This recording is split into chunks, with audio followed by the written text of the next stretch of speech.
La fête de Shavuot est une fête... on est d'accord. Elle est bizarre. On est d'accord.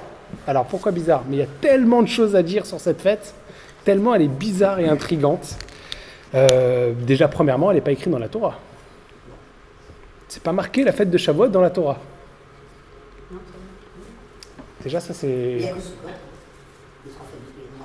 C'est donné Sukkot. Sukkot, Pessah. Et ça, c'est très dans la Torah. Par rapport à ça.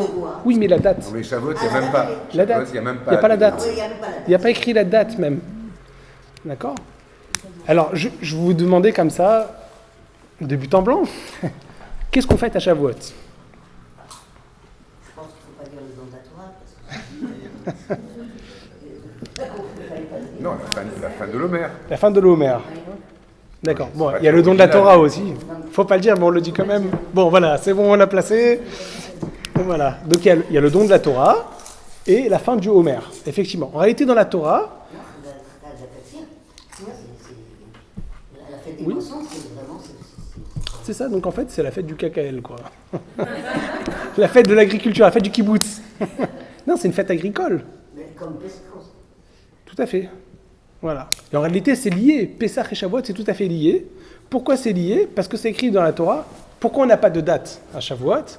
Parce qu'en fait, Shavuot, c'est 50 jours après la fête de Pessah. Donc en fait, c'est lié. Pessah et Shavuot sont liés.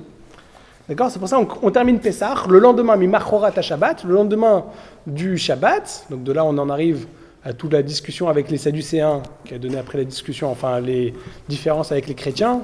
Ils disent le lendemain, c'est le lundi de Pâques. Pourquoi? Parce que Shabbat, pour eux, c'est le dimanche. Mais en réalité, c'est basé sur la lecture des Sadducéens, qui disait que le lendemain du Shabbat, ils comptaient le Shabbat. Alors que nous, on dit que c'est pas le Shabbat, c'est la fête de Pessah. Donc c'est pas le dimanche. Ou alors pour eux, le lundi, c'est en fait le lendemain de Pessah. Ah, très bonne question. Pourquoi ça s'appelle un Shabbat? C'est une très bonne question.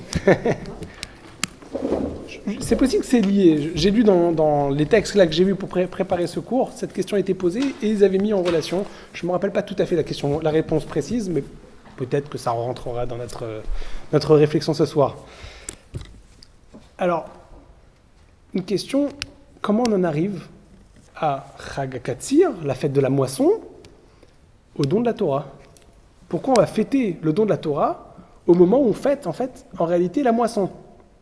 Pire que ça, le Talmud nous dit qu'il y a une marloquette, un débat, quel jour le don de la Torah a été donné. Est-ce que c'est le 6 Sivan ou le 7 Sivan? Et en réalité, on a l'habitude de faire comme la vie qui dit que c'est le 6 Sivan. Mais ce qui est drôle, c'est qu'en fait, Shavuot, c'est 50 jours après Pessah. Ça correspond à la moisson. Comme on va y revenir, ça correspond à l'offrande au temple des 2 pains qu'on appelle les Shté Alechem. Et il se trouve que ça tombe le même jour que le jour où on commémore le don de la Torah, le 6 Sivan. Est-ce que c'est anodin? Est-ce que c'est par hasard que ça tombe le même jour? En réalité, tous les calculs sont faits pour que ça tombe le même jour.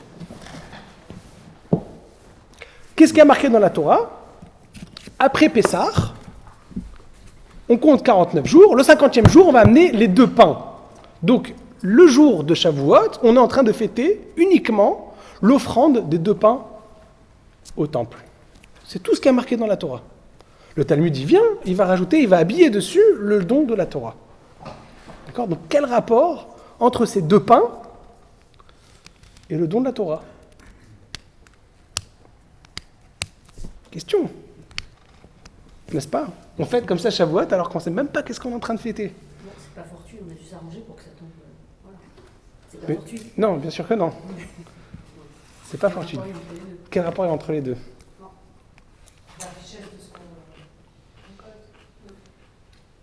Oui, mais encore, qu'est-ce que ça veut dire?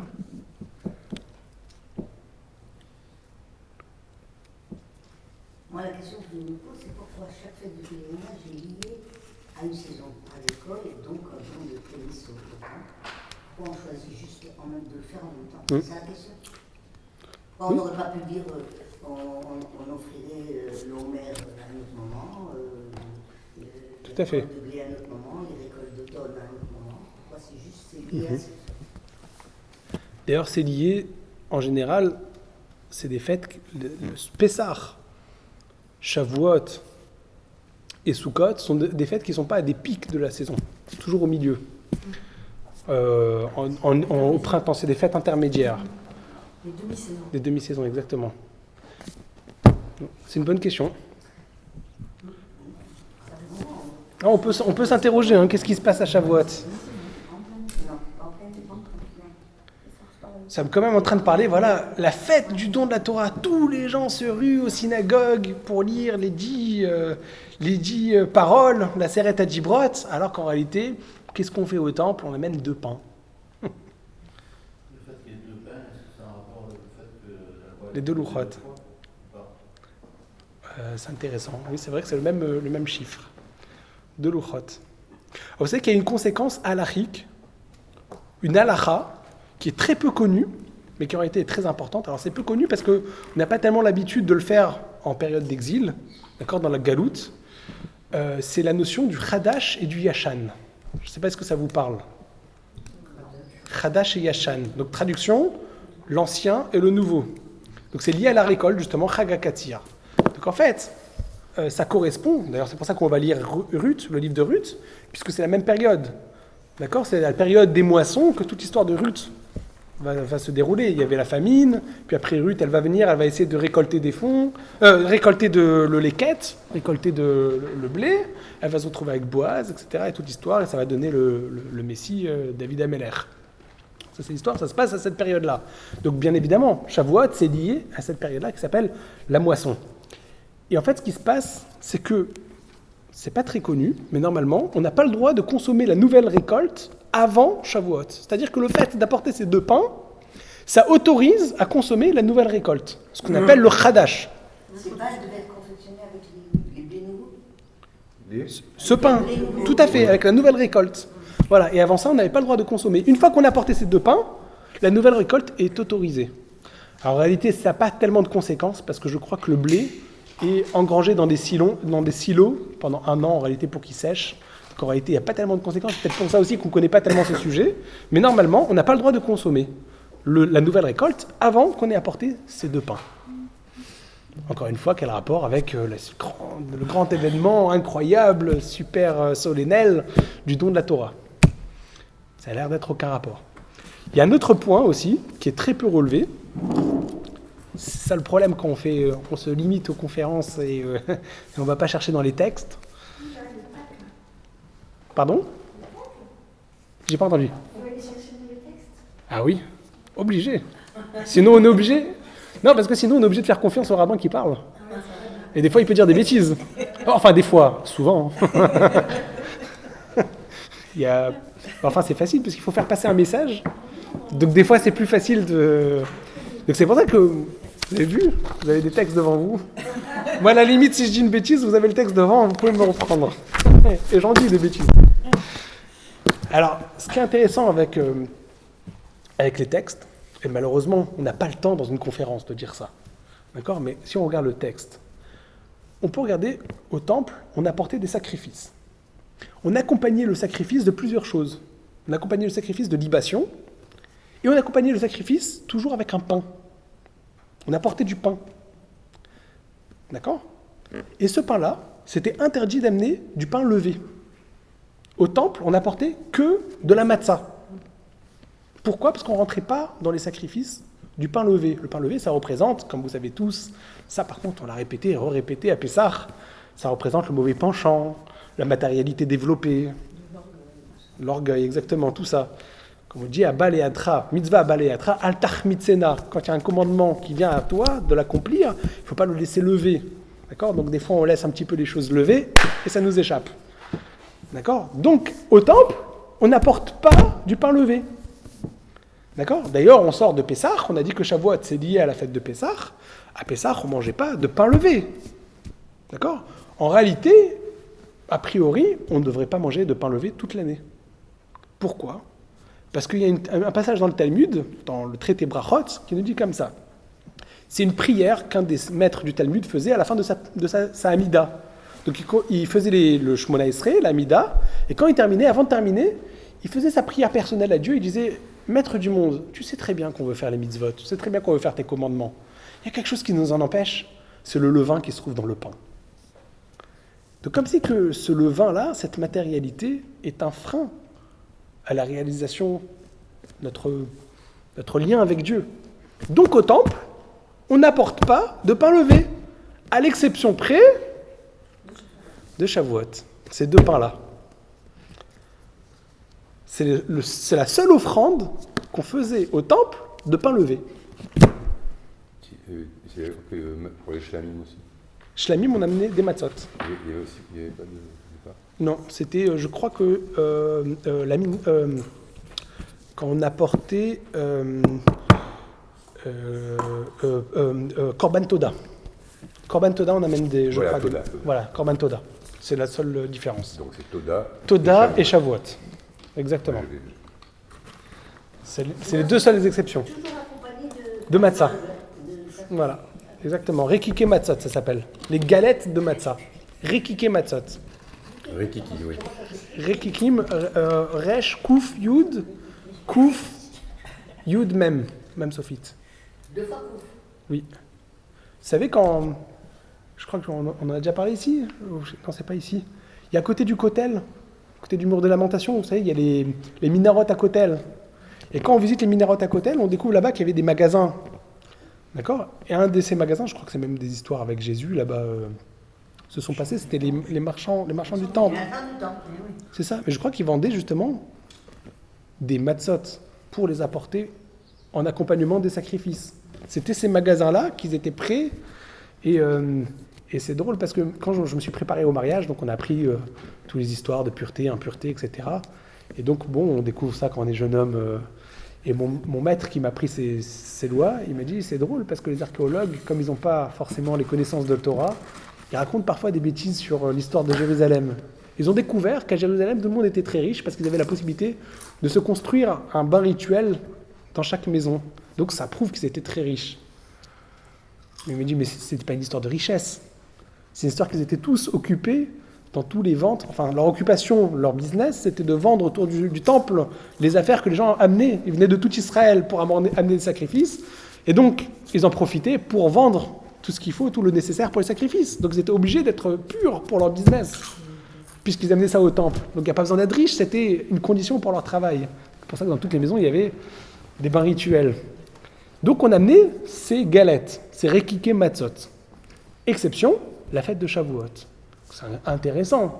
La fête qui représente le don de la Torah, le moment solennel, le moment le plus spirituel, c'est le seul moment où on est en train de célébrer quelque part la matérialité.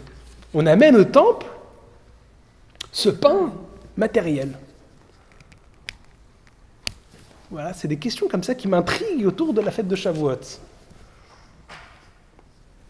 C'est étonnant, n'est-ce pas ? Ok, donc maintenant qu'on a cette introduction, on va pouvoir commencer un petit peu à aborder. Donc ce cours, cette étude, on va la partager en trois parties. Première partie, je voudrais aborder les textes qui montrent justement l'importance en réalité de ce moment qui est le Sivan.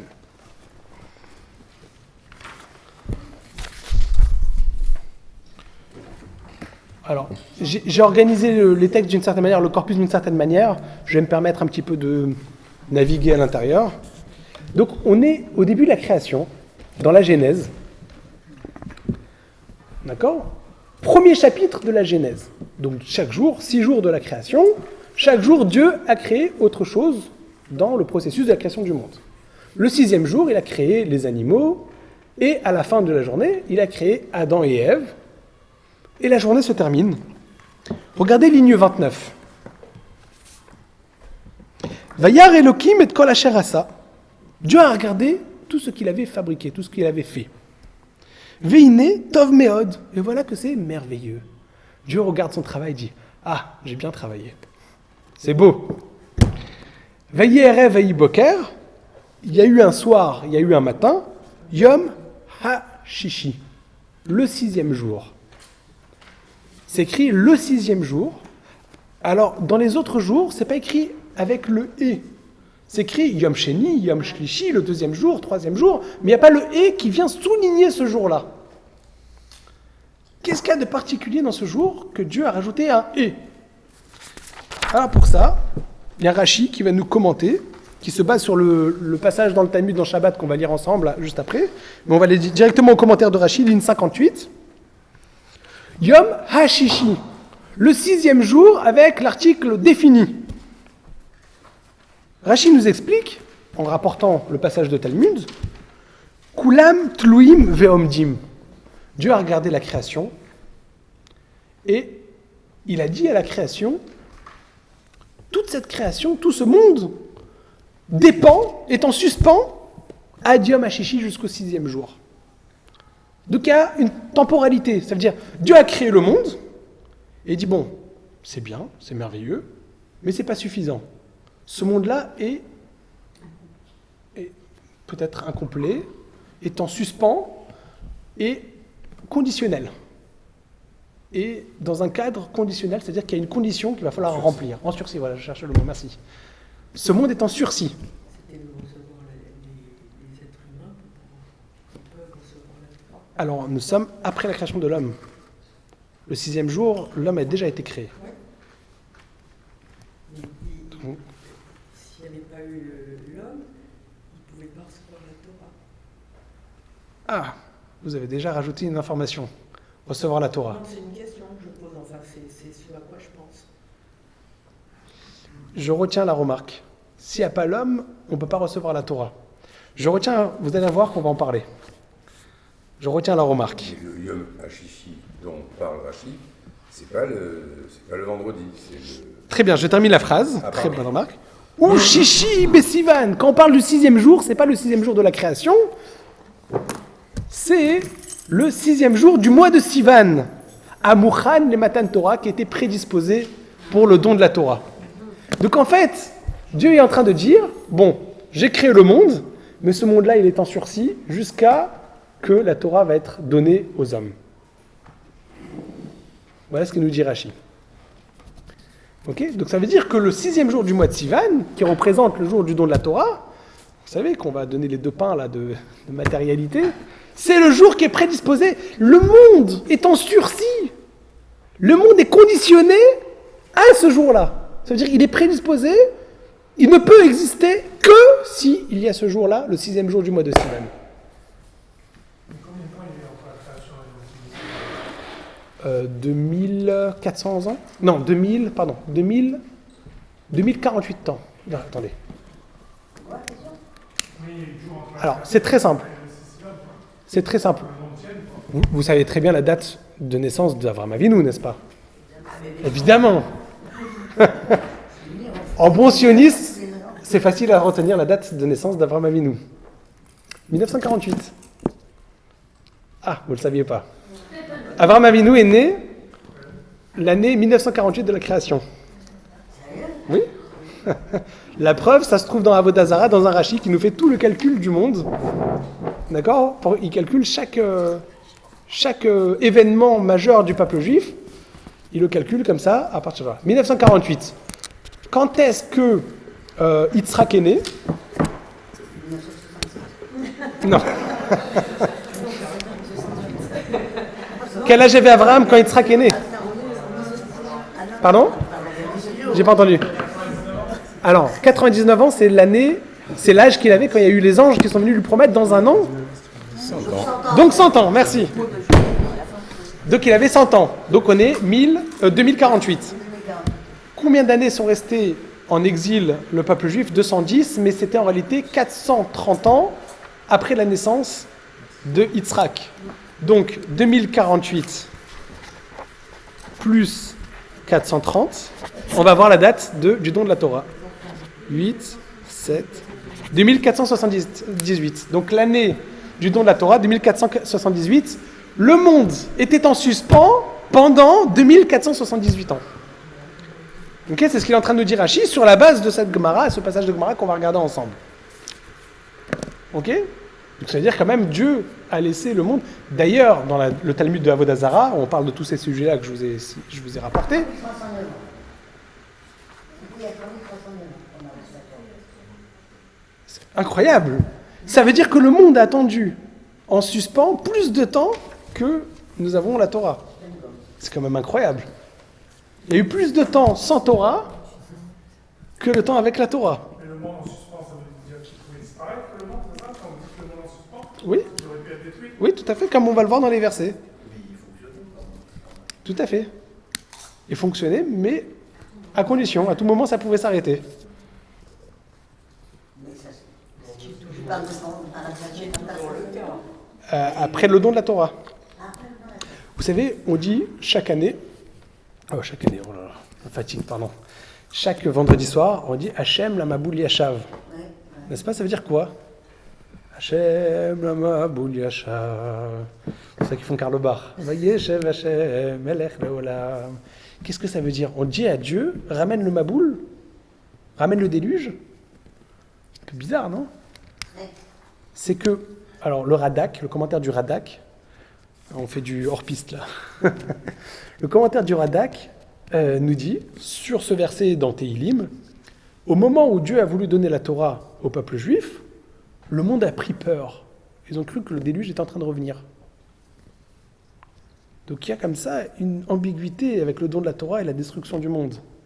D'ailleurs, quand on regarde dans le Talmud, Choulin 139b, je crois, On va vérifier. Hein. oui, on peut vérifier. Couvre la tête à bout de bête, oui, c'est bon, 139b, on peut aller vérifier. C'est écrit Le monde avait peur ou le peuple juif? les nations.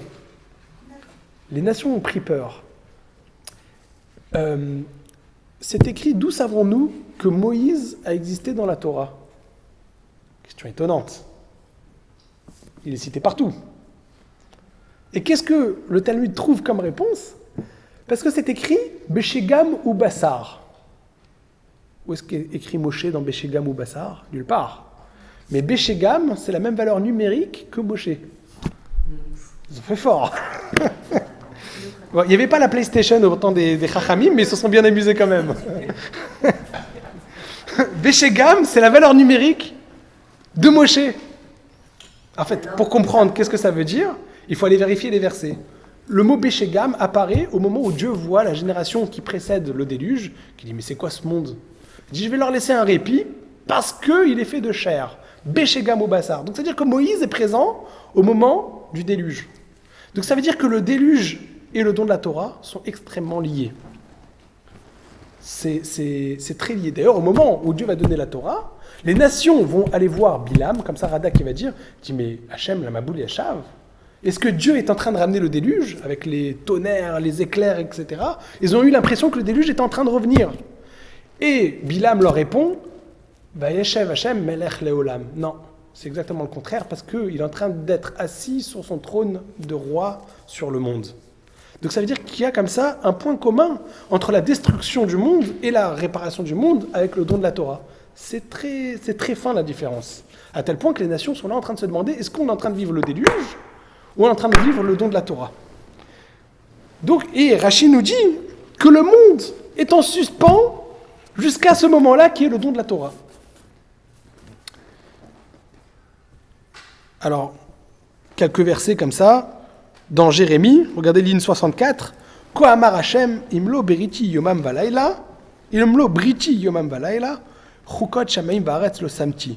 C'est Jérémie, le prophète Jérémie qui nous dit, ainsi a parlé Dieu, si je n'avais pas cette alliance le jour et la nuit, les lois qui régissent le ciel et la terre, je n'aurais pas placé. Donc il y a une condition au monde, c'est le fait d'avoir la Torah. D'accord? Et ce qui est intéressant dans Rashi, on va le voir dans le Talmud, c'est que Rashi rajoute une petite information. Il met ça lié avec le jour 6 du mois de Sivan. Vous allez voir que c'est très important. C'est pas juste le fait de donner la Torah. C'est ce 6 Sivan, vous savez, ce 6 Sivan qui n'est pas cité dans la Torah pour la fête de Shavuot, qu'il faut comprendre tout seul. Et pourtant, c'est le jour du don de la Torah, c'est le 6 Sivan. Ok? Alors, on va regarder. Je laisse le passage du Talmud pour un peu plus tard. D'accord? On va y revenir. Donc déjà, première notion, c'est l'importance pour l'humanité, pour le monde, dans la tradition de la Torah, que revêt ce jour-là, le 6 Sivan. C'est un jour tellement important que c'est une condition d'existence, de réalisation du monde. D'accord? Alors, je vais revenir sur votre remarque. Vous avez dit tout à l'heure qu'il n'y avait pas, on ne peut pas recevoir la Torah s'il n'y a pas d'homme. C'est ce que vous avez dit. Alors vous allez voir que la tradition ne va pas dans ce sens. Si on n'est pas là pour étonner, on ne sert à rien. Regardez, c'est un passage de Zohar. L'être humain. Ah non, on ne va pas devoir faire les IEL ici. Nous sommes dans un endroit de parole libre. On n'a pas besoin de ce... On ne peut plus rien dire. Alors regardez ce qu'il dit le Zohar. Le Zohar, d'accord, donc on vient de passer l'Akba Omer, le jour de la révélation du Zohar. C'est très intéressant, c'est que le Zohar a dû attendre 4000 ans avant d'être révélé. On a la Torah qui a attendu 2478 ans, et le Zohar attend 4000 ans. Très intéressant, ça veut dire qu'on ne cherche pas forcément, Dieu n'a pas cherché forcément à révéler la profondeur de ses enseignements au premier venu. Ça a attendu, il y a eu un moment de voilà. Ça a été... Maturation peut-être, je ne sais pas pourquoi. Bon, on va voir, nous allons voir. Regardez ce qu'il dit le Zohar. Très intéressant. Ligne 70. Kucha berichu, istakel beoraita ubara alma. Dans les yeshivot, dans la tradition des yeshivot, on connaît, c'est souvent rapporté cette phrase. D'accord? C'est une phrase connue, c'est un enseignement qui est connu. Kucha berichu, le Saint béni soit-il, istakel beoraita, il a regardé les écritures de la Torah, ubara alma. Et donc, en se basant sur ce qu'il a lu, il a créé le monde. La Torah était avant le monde. Exactement. Qu'est-ce que ça veut dire que la Torah était avant le monde? Alors, Maïmonide nous dit qu'il ne faut pas réfléchir à ce qu'il y avait avant le monde, parce que c'est un trou noir, je ne sais pas, ce trou noir troublant. C'est malsain. Pardon? C'est malsain. C'est malsain, ça tourne la tête, on est en train de toucher à quelque chose qui... Même les psychiatres le disent. Oui. Non, Oui. c'est l'origine. Regarde ce trou noir, il faut qu'il consulte. Oui. C'est pas bon, n'est-ce pas? Les archaïsmes. Alors qu'est-ce qu'il vient de nous dire le Zohar là? Il est en train de nous parler d'un sujet qu'il faut pas aller regarder, quoi. Ça veut dire Maïmonide nous dit mets une petite distance avec ce sujet-là. Pourtant le Zohar il est en train de nous dire avant le monde, avant la conception de la matière, il y avait pas de matière, donc Torah. Un truc qui s'appelle la Torah, qui serait donc la base sur laquelle va regarder, je sais même pas ce que ça veut dire, je sais même pas comment traduire cette phrase. J'avais mon prof en troisième, prof de Gemara en troisième, il me disait, c'est comme tout ce qui est spirituel, en fait, c'est comme si on prenait du spirituel, on prend un verre, on essaie de... on peut même pas l'exprimer, qu'est-ce que ça veut dire? Il n'y a pas de monde, il n'y a pas de matière. Ouais, c'est de l'aramien. Oui. Parce que, enfin,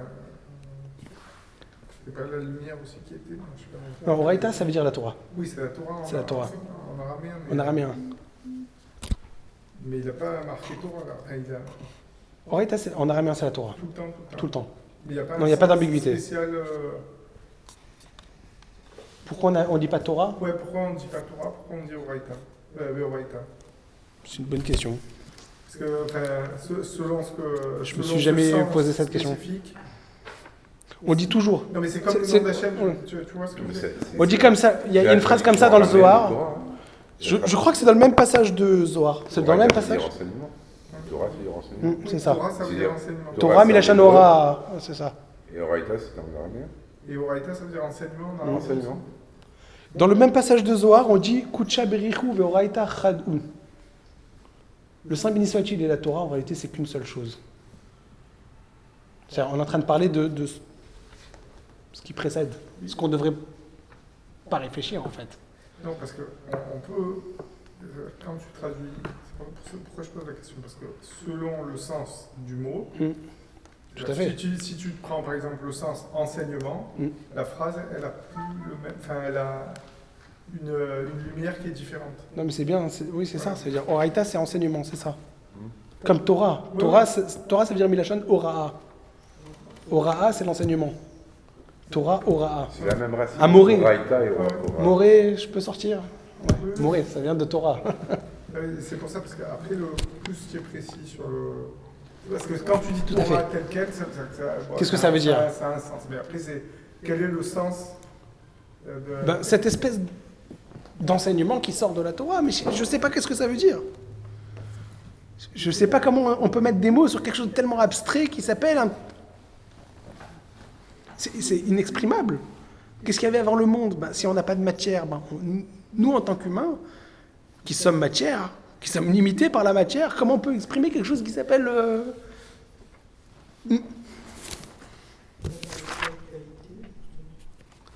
Pardon? Spiritualité. Spiritualité dénuée de matière. Cette espèce de chose élevée. Alors c'est aussi cité dans un passage de Talmud, dans Psachim. Regardez ligne 74. Shiva Dvarim Nivreu Kodem Shenivra Olam. Il y a 7 choses qui ont été créées avant que le monde matériel ait été créé. Velouen. Alors encore une fois, on pourrait s'arrêter vraiment sur chaque passage que je rapporte, mais comme j'essaie de faire un corpus avec, pour essayer d'amener vers une certaine idée, mais on pourrait s'arrêter sur chacun. On pourrait demander qu'est-ce que ça veut dire ces 7 choses-là qui précèdent le monde. Velouen, les voici. Les 7 choses qui ont précédé la création de la matière. Torah, Tshuva, le repentir, Gan Eden, le jardin d'Éden, Geinam, la Géhenne, Kisei HaKavod, le trône céleste, Bet Hamikdash, le temple, ou Shmo Shel Mashiach, et le nom du Messie. En fait, on pourrait faire un cours juste déjà sur ce passage-là. Mais moi, ce qui m'intéresse, c'est cette notion de Torah. Vous allez voir pourquoi ça m'intéresse. La Torah, donc on est dans un univers abstrait, voilà. La Torah précède le monde. Alors, qu'est-ce que ça veut dire pour nous, que la Torah précède le monde? Qu'est-ce que ça a comme conséquence? Qu'est-ce que ça veut dire? Déjà, le conceptualiser, c'est dur, mais s'ils nous l'enseignent, c'est pas pour rien. Ils sont en train de nous dire que le monde est précédé par la Torah. Ils veulent nous dire quoi? Que c'est un phare. La Torah, déjà, parce que la définition, quand on parlait de Torah, on a dit c'est enseignement. La particularité de la Torah, c'est à la fois un enseignement et une loi. Tout à fait. Et donc, j'entends comme ça, dans le premier comme dans le deuxième, que les lois et les enseignements qui font fonctionner le monde, elles précédaient le monde déjà. C'est ça. C'est-à-dire que quand Hachem il a créé l'homme, il a créé la nature, il savait les faiblesses, les forces, il savait il y avait le libre arbitre, plein de choses qu'on voit, qu'il anticipe même à la fin dans le dernier Sefer, où il dit voilà, dès que vous allez avoir par exemple beaucoup de parnassa, de biens, de trucs, Ce sera la catastrophe. vous allez m'oublier, vous allez avoir la nuque raide, ça fait partie des cycles. C'est un exemple des lois, mais ça veut dire que tout ça, ça fait partie des lois de fonctionnement du monde. Et en fait, tout ça, ça a existé, et c'est pour ça qu'il a... Et à quelque part, quand Hachem anticipe ça, il est obligé de regarder dans la Torah pour créer le monde. C'est très intéressant. Ça voudrait dire que si Dieu a précédé la Torah au monde, donc ça voudrait dire qu'il a anticipé le fonctionnement du monde avec ses inconvénients, ses lacunes, ses écueils. Donc quelque part, il y a une conséquence à ça. C'est ce qu'on appelle le déterminisme. C'est-à-dire que le monde est figé dans quelque chose qui précède le monde, et finalement, en fait, tout ce qui va se passer dans le monde, c'est déjà inclus dans quelque chose qui s'appelle la Torah qui précède le monde. Oui, mais Non, c'est le principe. comme quand on a un Principe enfant. d'organisation. Il y a une question que je me pose. Si le projet, donc c'est un projet universel, la Torah, c'est pour toutes les nations, parce que ça a procédé à la création du monde. Oui. Donc, le projet de Dieu, c'était vraiment que la Torah appartienne au monde entier, pas que. Le peuple juif, Pourquoi pas, il n'est oui. pas individuel, il ne vit pas que pour lui. Il est séparé, mais il a un rôle dans le monde. Oui. Je vois pas la conséquence de ce point-là. La création du monde, telle qu'elle est révélée, c'est un projet universel. La Torah, c'est un projet particulier pour le peuple juif. Oui. Oui. Enfin, Il y a beaucoup de choses derrière. alors si la Torah elle a précédé le monde, c'est que au départ ça devait être un projet universel. La Torah c'était le modèle de vie du monde entier, pas qu'au début. Oui, ça a l'air. Non. Tout à fait. Mais les différentes expériences d'évolution qui passent par Adam, Noah, Abraham, Moshe montrent qu'au départ, oui, il y a un projet qui est universel, mais qui a besoin de s'incarner dans un groupe d'individus qui va à son tour. Mais ça reste que. Baptiste est témoin, comme nous on a les Cohen aussi. Avant Abraham, c'était pas un projet, c'était un projet. Non, justement, ça se resserre. Ça part de l'universel, de Adam. Noah, ça reste universel. Et puis ça va pour. À cause des échecs de l'humanité, de l'humanité au sens universel, ça se particularise parce que, justement, peut-être la Torah prétend que c'est pas par l'universel qu'on avance, mais par une démarche, disons, individualisée. Alors qu'est-ce qui a changé Qu'est-ce qui a changé alors? Qu'est-ce qui a changé qui fait que c'est plus... Ou alors ça l'est toujours? Enfin, si on a besoin de relever ce point-là, c'est qu'on dirait que... C'est ma question. Ok. C'est ma question. D'accord, donc peut-être le fait que ça précède, ça vient nous enseigner que c'est pas pour un peuple en particulier, c'est pour tout l'univers. On s'est déjà dit que la Torah c'était que pour les Juifs. Non, c'est pour ça que c'est ça, je comprends pas. Oui. Oui. Non, mais c'est Les ça. lois C'est un noachides, fait. elles sont pour tout le Tout monde. à fait. Enfin, et après, les Juifs, ils ont un Je vois rôle pas qu'est-ce qui a parmi changé les nations, par rapport comme à les cette Cohen, ils ont notion-là. un rôle parmi les Juifs. Mais je pense que la Torah n'est vraiment juive qu'à partir de Shemot. Non, d'abord. Ça, c'est le premier rachis connu de la Torah, qui dit qu'en réalité, tout le livre tout le livre de la Genèse, c'est pour les nations, toutes les nations. C'est pour ça qu'on a rajouté, parce qu'un jour, ils diront, etc. Non, mais ce que je comprends par ce rachis, c'est que tout le livre de la Genèse a été écrit à cause des nations. Intéressant. Mais je ne crois pas que c'est le sujet. Je crois pas que c'est le sujet. Regardez, il y a un passage de Gemara. Par rapport au déterminisme, juste par rapport au déterminisme. Quand on a un enfant, on sait plus ou moins.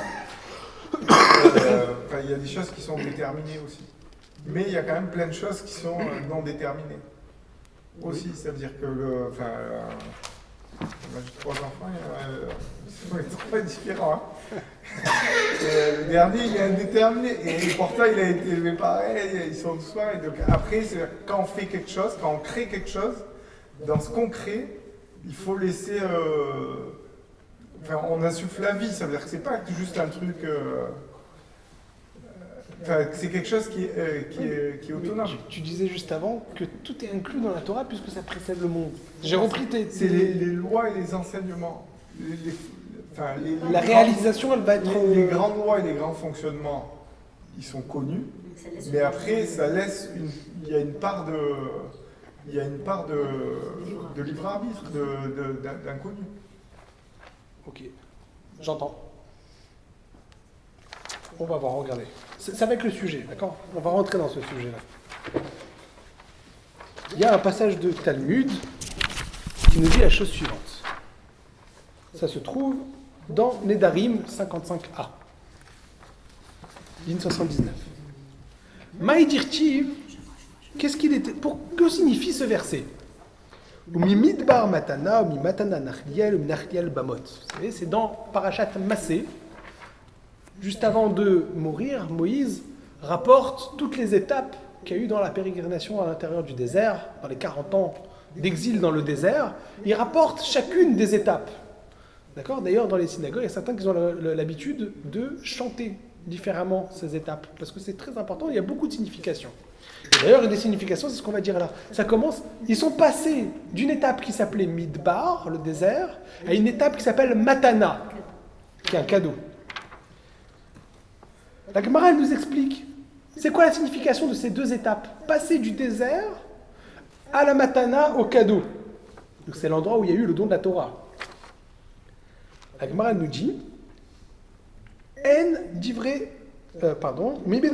Amarlo, Kivan, ligne 79 à la fin de la ligne, Amarlo, Kivan, chez Osé Adam et Tatsmo Kemidbar, puisqu'une personne s'est rendue soi-même, comme un désert, Donc il se comporte comme s'il était un désert. Qu'est-ce que ça veut dire se comporter comme un désert? Chez Moufkar Lakol, le désert, il n'y a pas de propriété. Le désert, c'est un endroit qui appartient à tout le monde, qui n'a pas d'existence propre. C'est Moufkar, c'est Efker. C'est libre pour tout le monde. Torah nitnalo b'matana. Quelqu'un qui se comporte comme ça, alors la Torah, elle lui sera donnée. Chez Neymar, comme il est écrit dans le verset,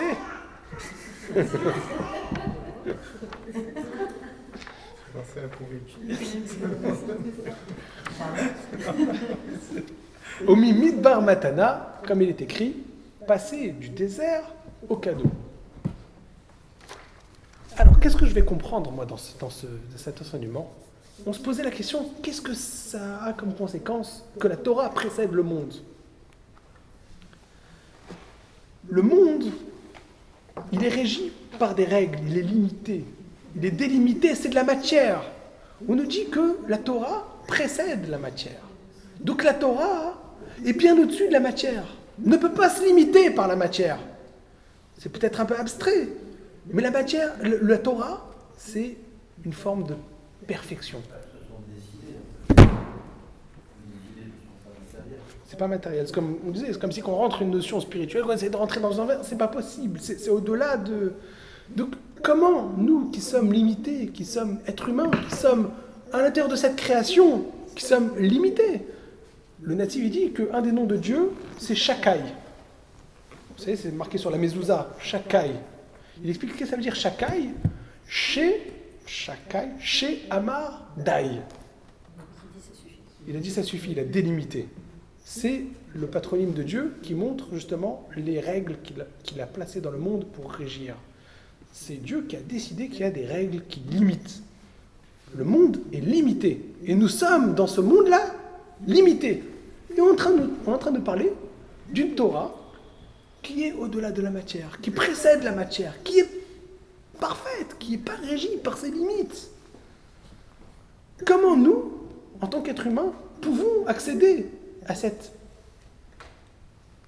notion, à ces idées qui sont bien au-delà de la matière? La Gemara nous dit, il y a une solution. Il faut enlever notre part humaine. Il faut annihiler en nous toute part humaine. Il faut devenir Efker. Comme le désert qui n'appartient à personne, qui n'a pas d'existence propre. Personne ne veut être dans le désert, ça n'appartient à personne. Si nous sommes capables d'annihiler toute personnalité en nous, alors, super, on pourra recevoir la Torah. Donc ce soir, nous allons essayer d'annihiler notre personnalité pour espérer à Shavuot recevoir la Torah. Merci. De toute façon, le désert entraîne la méditation. Donc, Tout à fait. on rassoit. Ça, c'est un des plaisirs que j'ai en Israël, c'est d'aller dans le désert. Ouah, c'est violent. D'ailleurs, Moïse rencontre le divin dans le désert, à Chorev. Chorev, ça veut dire Khorban. C'est Chorev, c'est Cherev, c'est détruit. Il est parti là où tout est détruit. Il a rencontré, comme ça, le natif, il dit, qu'est-ce qu'il faisait dans le désert? Vous savez, quand il a vu le buisson ardent, etc. Le natif explique qu'il a grandi dans la maison de Pharaon. Il a connu toutes les divinités. Il voulait s'éloigner de la civilisation pour essayer de rencontrer quelque chose. Il a voulu s'éloigner de tout son cadre, de toutes ses prédispositions au divin pour aller rencontrer le divin parfait. Et il s'est retrouvé dans le désert. Et là, qu'est-ce qui s'est passé? Il l'a rencontré. Mais je trouve que ce passage-là, il fait beaucoup penser en tout cas, moi, il me fait beaucoup penser à la Mishnah des Pirkei Avot qui dit fais de sa volonté ta volonté, oui. Il fera de... Aseret Santra Kirtsono, exactement. Ouais. Mais... Pour que Dieu fasse notre volonté, il faut nous annihiler notre propre volonté. Et d'ailleurs, je crois qu'on en a parlé, je ne sais pas, comme j'ai donné différents cours dans différents endroits, je ne sais pas où est-ce que mais je crois qu'ici on en avait parlé sur la notion de prophétie. Qu'est-ce que ça veut dire écouter la parole de Dieu? Et on disait qu'il y a différents prophètes. Le prophète, le maximum de la prophétie qu'on peut arriver chez les Juifs, parce que Bilam était supérieur, chez les Juifs c'était Moïse, c'était Moshe. Comme c'est écrit à la fin, Velokam Navi Od B'Israël Kemoshe, Asher Dibro Elohim Panim El Panim. Il n'y a pas eu un prophète dans le peuple juif comme Moshe qui était capable de parler face à face avec Dieu. Le Ramchal, il explique la prophétie comme ça. Il dit que c'est comme voir à travers une vitre. C'est-à-dire qu'on voit le monde à travers une vitre. Voir le monde et être capable de percevoir le divin dans le monde. Écouter la parole de Dieu dans le monde. On voit le monde? Non, on ne voit pas le monde, on voit le divin. Il dit, c'est comme si on regardait dans une vitre. Une vitre, les deux extrêmes, c'est le miroir, où on se voit soi-même, et la vitre transparente, où on arrive à voir à travers. Tout à fait. Oui. Alors, j'ai parlé de deux extrêmes, mais en fait, en réalité, il y a des différences. En fait, Moïse, c'est celui-là qui voyait à travers comme une vitre, Aspaklaria, comme ça le Ramchal y parle. Aspaklaria, c'était une vitre comme, où il n'y avait aucun reflet de lui-même. Ça veut dire quoi le reflet de lui-même? C'est-à-dire qu'on est tellement proche des biais cognitifs, on a tellement de biais cognitifs qu'on n'arrive pas à voir à l'extérieur, on n'arrive pas à voir à travers cette vitre. On se voit soi-même en fait. Moïse, il a réussi à s'annuler totalement, annuler tous ses biais cognitifs pour réussir à voir totalement à l'extérieur. Et c'est comme ça qu'il a réussi à voir la parole de Dieu parfait. En s'annulant totalement. Contrairement à quelqu'un qui verrait dans une vitre un miroir. Il voit soi-même. Il ne peut pas voir le monde, puisqu'en vérité, il ne voit que lui-même. Donc il ne peut pas voir la parole de Dieu. Et nous ne voyons que dans un miroir. Et les prophètes étaient capables d'aller au-delà. On a des prophètes qui voient des espèces de représentations et qui vont devoir deviner ce qu'on appelle les machalim. On voit ça dans Yecheskel, on voit ça dans Ishaïa. C'est des prophéties, mais qui sont faites sous forme de paraboles. Pourquoi? Parce qu'ils n'arrivent pas à voir clair. Ils ont besoin d'interpréter. Contrairement à Moïse qui arrivait à voir. Je crois que Moïse, qui nous a donné la Torah, comment il a réussi à nous donner la Torah? Il a annulé toute personnalité. Il n'existait plus. Il n'y avait plus de Moïse lui-même. Tout ce qu'il parlait, on dit Shrina Bedaberet Imtor Grono. Sa parole, c'était une parole de Dieu. Pourquoi? Parce qu'il n'y avait aucun biais cognitif. Il n'avait aucune personnalité, aucune individualité dans cette parole. C'était la parole de Dieu. Shrina, la présence divine, Bedaberet, parlait Imtor Grono de sa gorge. Ça, c'est Moïse. Et là, la Gemara nous dit, qu'est-ce que ça veut dire que la Torah précède le monde? C'est que pour réussir à atteindre quelque chose d'inatteignable, quelque chose de tellement merveilleux, eh bien, il faut s'annuler. Et comme ça, il y a un autre passage de Gemara dans Sota. Amar Rabbi Yochanan nous enseigne, En divrei Torah mitkaimim, les paroles de Torah ne peuvent pas se réaliser, et là, bemi shenasim atzmo, kimi sheeno. Seulement une personne qui fait comme si qu'il n'existe pas. Il faut s'annuler devant la Torah pour pouvoir la recevoir. Voilà. C'est violent.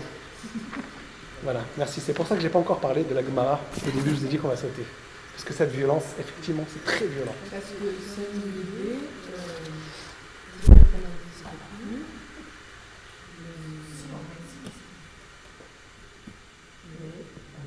on existe parce que c'est un effacement de l'ego. oui, là je suis d'accord. Si c'est un effacement de l'ego, on existe encore plus pleinement que par l'ego, Lâcher prise. qui est une pirouette, je sais pas quoi, pour face au monde, pour plaire, pour croire qu'on existe. Mais l'ego, il ne te permet pas d'être. C'est clair. Je ne suis pas tout à fait d'accord. Il en faut un peu comme Oui, il en faut un petit peu, sinon... Comme tout. Sinon, chacun il a une particularité. Chacun son ego, il permet justement d'aller chercher sa particularité, aller chercher sa part personnelle dans l'étude. Ce que je parle dans le livre, justement. C'est quelque chose de positif aussi dans cet ego. C'est qu'on arrive à avoir notre narratif à travers la Torah. Et notre narratif, il peut apporter aussi. Et d'ailleurs, la phrase là, elle est violente, puisqu'elle dit « La Torah ne peut se réaliser Ela Bemi chez Eno ». Seulement quelqu'un qui fait qu'il n'est plus. C'est une forme d'annihilation. C'est les mots de la Gemara. C'est pas la même phrase. Ici, c'est autre chose. Chez nous, c'est une annihilation, mais Oui. ici, c'est pas forcé de le traduire par La première, le premier une autre passage. phrase ici. Kemidbar. Kemidbar, chez Moufkar, là, Oui. Moufkar, ça ne veut pas dire disparaître. Ça veut dire ne pas appartenir. C'est-à-dire quelque chose qui est efker, c'est quelque chose qui n'appartient pas. C'est-à-dire, ça insiste plus sur le fait de la disponibilité que sur le fait de l'annulation.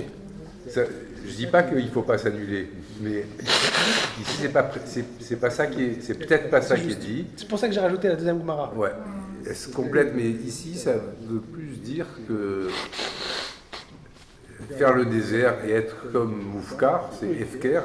La chose qui est rendue Efker, sa seule caractéristique, c'est pas qu'elle n'existe pas, c'est qu'elle appartient à personne.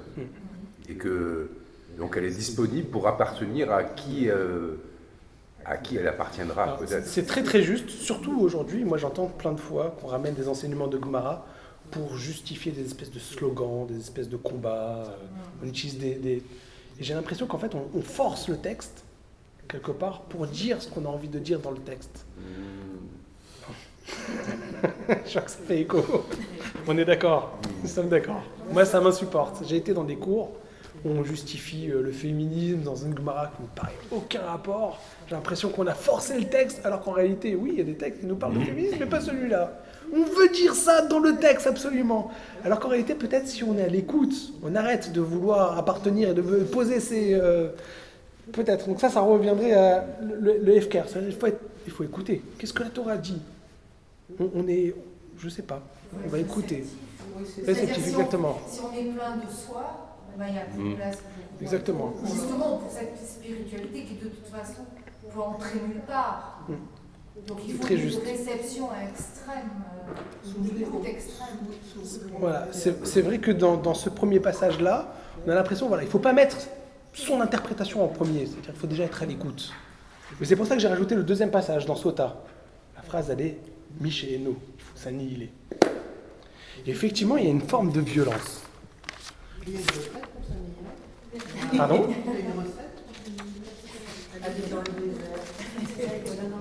C'est ça, c'est une bonne question. Ils ont été 40 ans. Combien ça coûte ? Combien ça coûte ? Non, ça n'a pas aidé en plus. Voilà. Alors regardez, on est en train de voir la première facette de cette étude. Et je vais vous montrer justement cette violence. Regardez, on parle de violence. On reprend le premier texte. Regardez ce premier texte, ligne 34.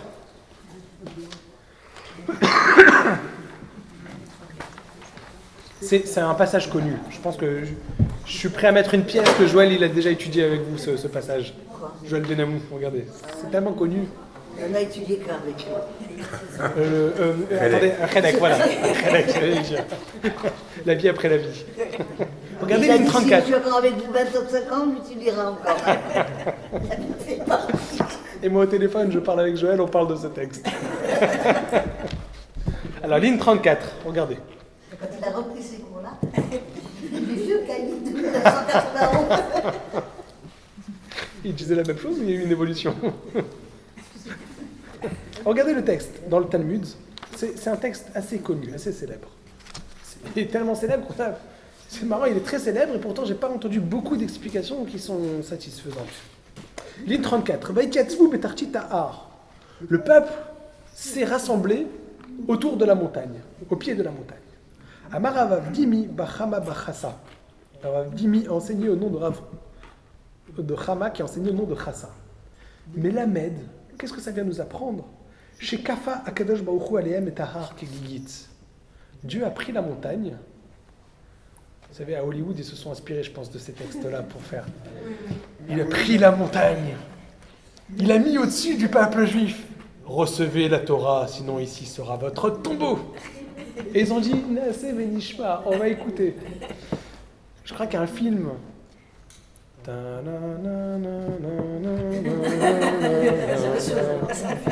C'est la proposition que vous ne pourrez pas refuser. Dieu a pris la montagne, il a mis au-dessus du peuple juif et dit recevez la Torah, sinon vous allez mourir. Pourquoi? La suite de la Gemara, c'est ce que j'ai cité dans Rashi. Pourquoi? Parce qu'en fait, c'était tellement important que le monde en dépendait. Le monde dépendait, puisqu'on a dit que c'était le 6 Sivan, que c'était la condition pour la création du monde. Donc Dieu il dit, bon, je vous donne la possibilité de choisir, mais vous n'avez pas trop le choix, voilà.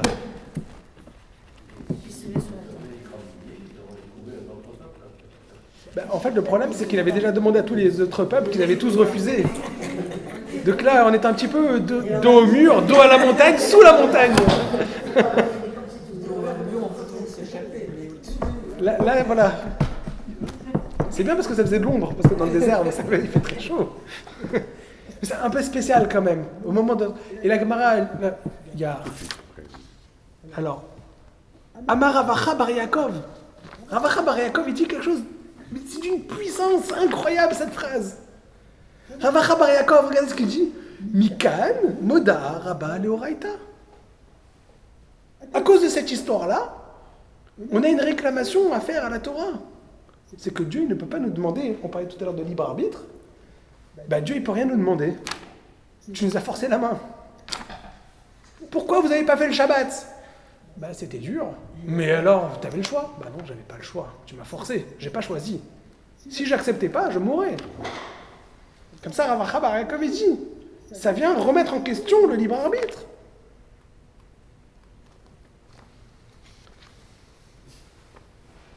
Alors bon, il y a une réponse qui dit, la Gemara dit, non, parce qu'en fait, ils l'ont reçu de bon cœur à Purim, Kimouv et Kiblou. D'accord? On dit qu'à Purim, ils l'ont reçu de leur plein gré. Très bien. Mais il faut quand même s'arrêter à cette première étape. Qu'est-ce que ça veut dire que Dieu nous a forcés? C'est beau de dire, ouais, magnifique, Dieu va donner 2 couronnes, une pour Naasé, une pour Nishma. Tous les anges, ils sont, oh, merveilleux, le peuple juif a reçu la Torah, c'est la fête et tout, machin. Mais attends, mais t'allais les tuer? Alors, les commentateurs, ils nous disent, en fait, en réalité, c'est pas ce qui s'est passé, bien évidemment. Je crois qu'il y a des chercheurs qui sont allés regarder la montagne du Sinaï, ils n'ont pas vu qu'elle a bougé. Il me semble, non? Elle n'a pas été retournée, non. Elle est toujours en place, il n'y a pas de signe.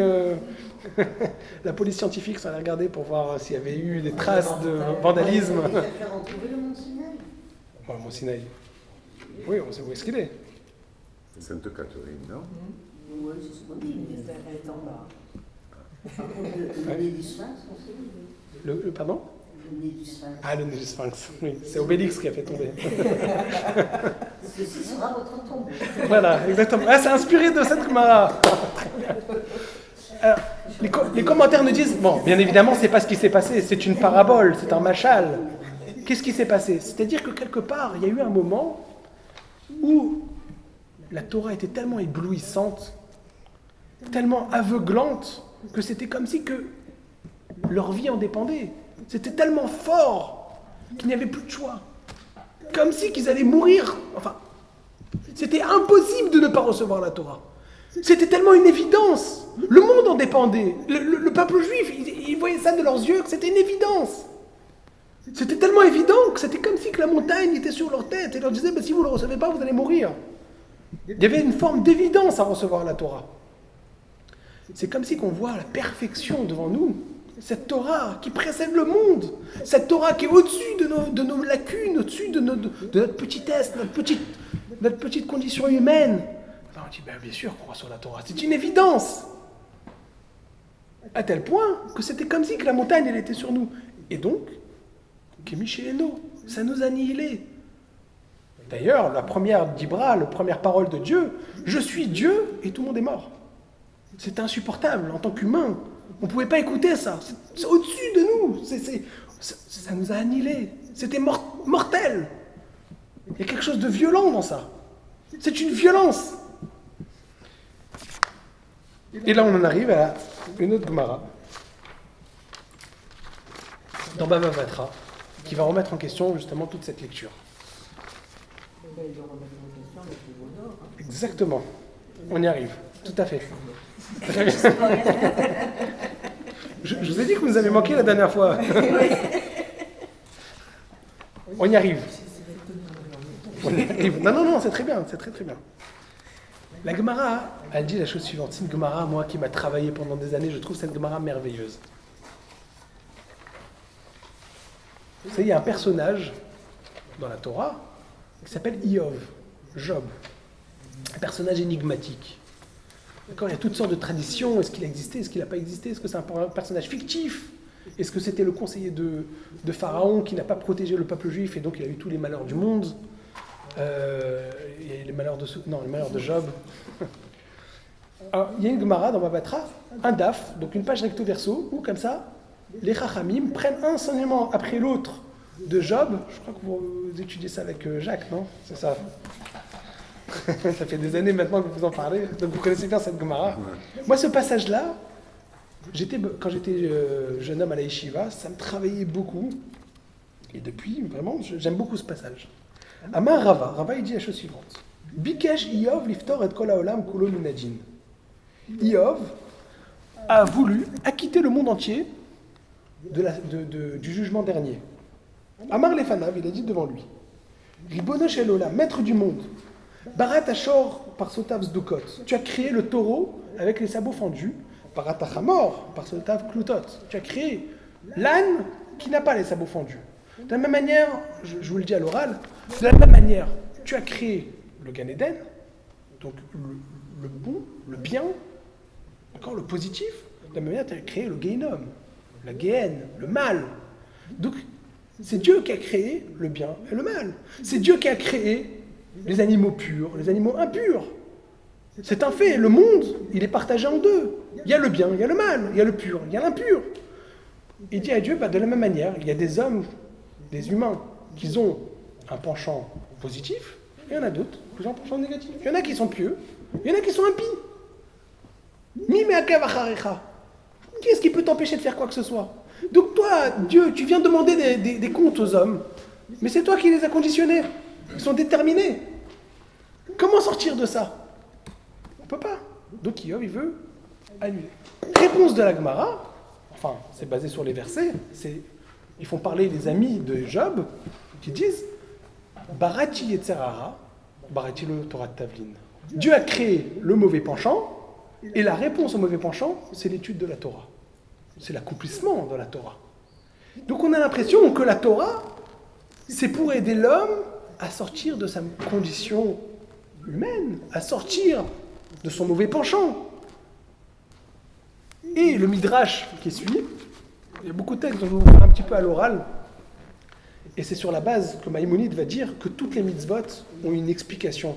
Tous les commandements de la Torah ont une explication parce que les commandements de la Torah sont là pour perfectionner l'homme. Le Midrash il dit Amarta Hashem Tserufa. Hashem il dit que les commandements c'est Tserufa. Tserufa ça peut se traduire de différentes manières. La Gemara elle dit c'est les Tsaref Baem et Adam. C'est pour façonner l'homme. Les commandements de la Torah sont là pour construire l'humain. L'homme se construit et se perfectionne. Le tzoref, c'est comment on appelle celui-là qui fabrique le joaillier. Le joaillier, c'est le tzoref. Il polit la matière, il polit l'argent pour en faire un objet d'art. Les commandements de la Torah, les mitzvot, l'étude de la Torah, l'accomplissement de la Torah sont là pour polir, façonner l'homme. Donc ça voudrait dire que l'homme, finalement, peut étudier la Torah en étant imparfait. Il n'y a pas besoin d'atteindre, il n'y a pas besoin de s'annihiler. Il n'y a pas besoin d'être Kémiché et No. Donc il y a une contradiction. D'un côté, on nous dit que la Torah elle précède le monde, donc pour l'atteindre, il faut se perfectionner, il faut déjà être parfait, etc. etc. Quelqu'un qui n'est pas parfait, il ne pourra pas l'atteindre parce que Mimidbar Matana, il faut annihiler toute personnalité qu'on a en nous. Ça c'est d'un côté, et d'un autre côté on nous dit, ah non, la Torah, elle est la réponse à toutes nos erreurs, à toutes nos difficultés, elle est là pour nous aider à sortir de notre condition humaine. Il y a une contradiction. Mais l'étude et l'atteinte, c'est deux choses différentes? Ou c'est la même chose dans le sens? L'étude et l'application des mitzvot? Non, l'atteinte de la Torah et l'étude de la Torah. Parce que d'un côté vous dites l'étude de la Torah, et de l'autre l'atteinte de la Torah. C'est deux options différentes quand même, non? C'est la réalisation. Comment comprendre la profondeur de la Torah si, par exemple, on a parlé du Zohar, par exemple. La tradition voudrait qu'on ne commence pas à étudier le Zohar avant l'âge de 40 ans. Parce qu'il faut atteindre une certaine, je ne sais plus qu'est-ce qui parlait de maturité. Il faut une certaine maturité pour l'atteindre.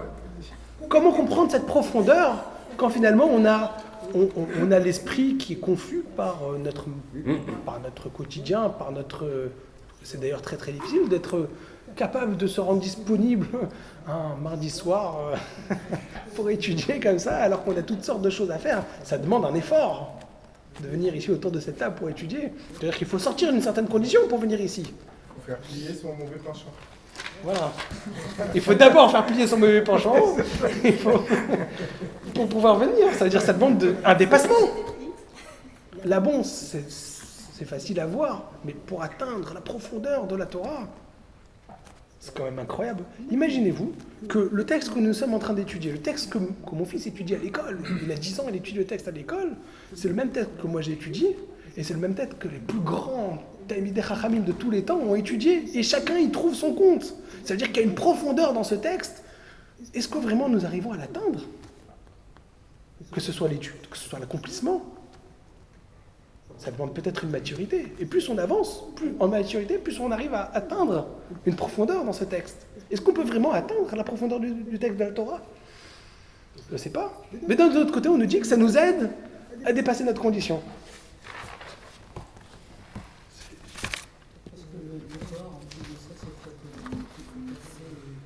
Exactement.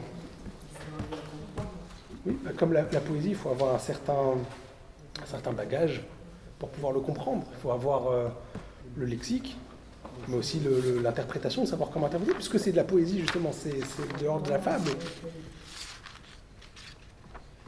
Tout à fait.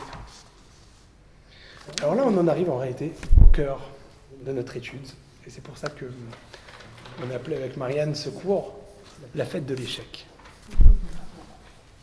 Parce qu'en réalité, on a souligné que le monde tient sur le 6 Sivan, n'est-ce pas ? Mais en réalité, le 6 Sivan, qu'est-ce qui s'est passé le 6 Sivan ? Regardez le texte. On a combien de temps encore ? Comme tu veux, 9 heures. C'est bon, on va y arriver. Alors, donc on est dans Shemot, on va faire les versets, les psukim. Ces psukim sont extraordinaires. L'auteur, il a fait un bon travail. Ligne 118. Donc Shemot, chapitre 32, verset 15. Donc Moïse est monté sur le Sinaï pour recevoir la Torah de Dieu. Dieu lui a donné la Torah.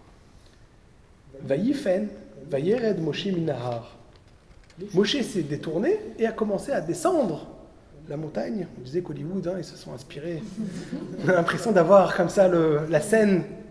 Moshe descend la montagne. Ushne luchot haidut biyado. Les 2 tables du témoignage dans ses mains. Les 2 tables de la loi. Il a dans les mains les 2 tables.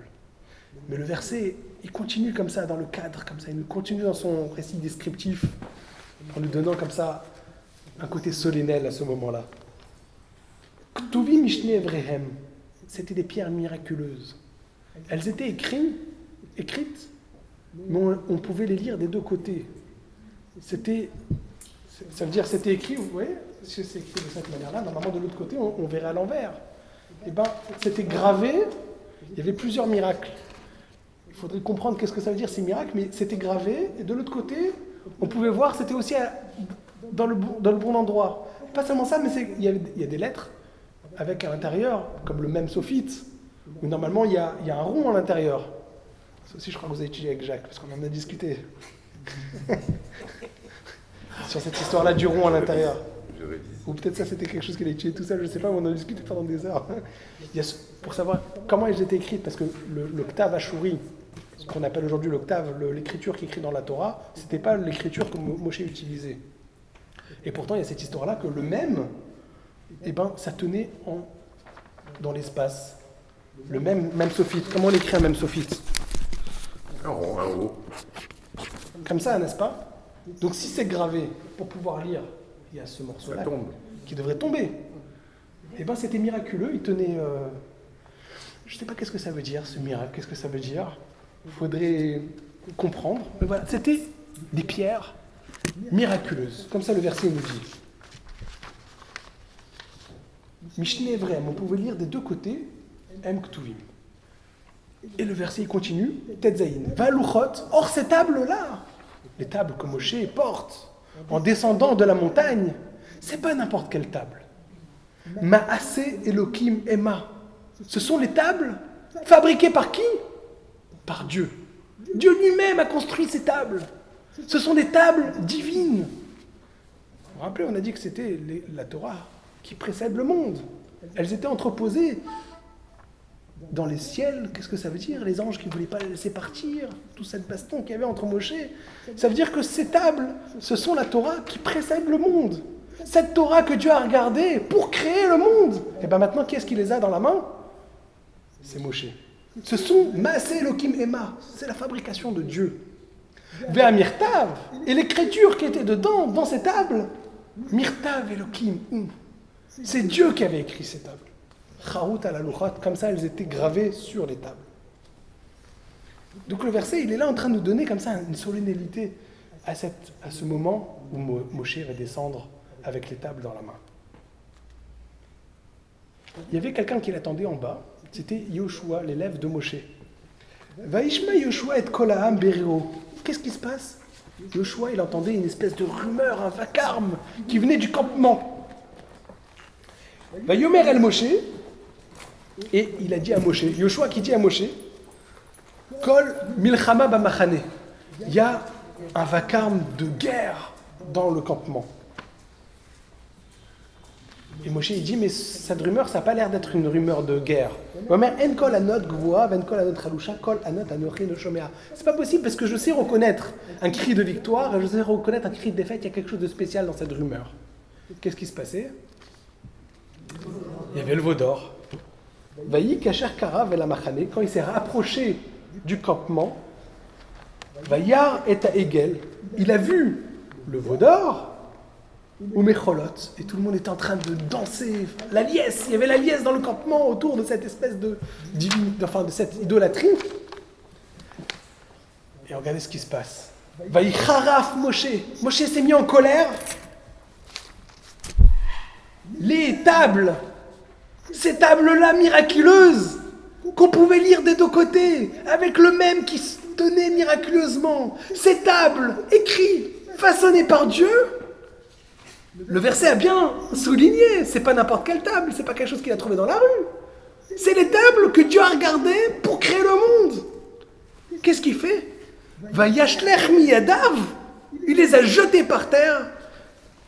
Vayshaber otam tachat ha'ar, il les a brisés. C'est incroyable. Moshe, tu es en train de faire une bêtise.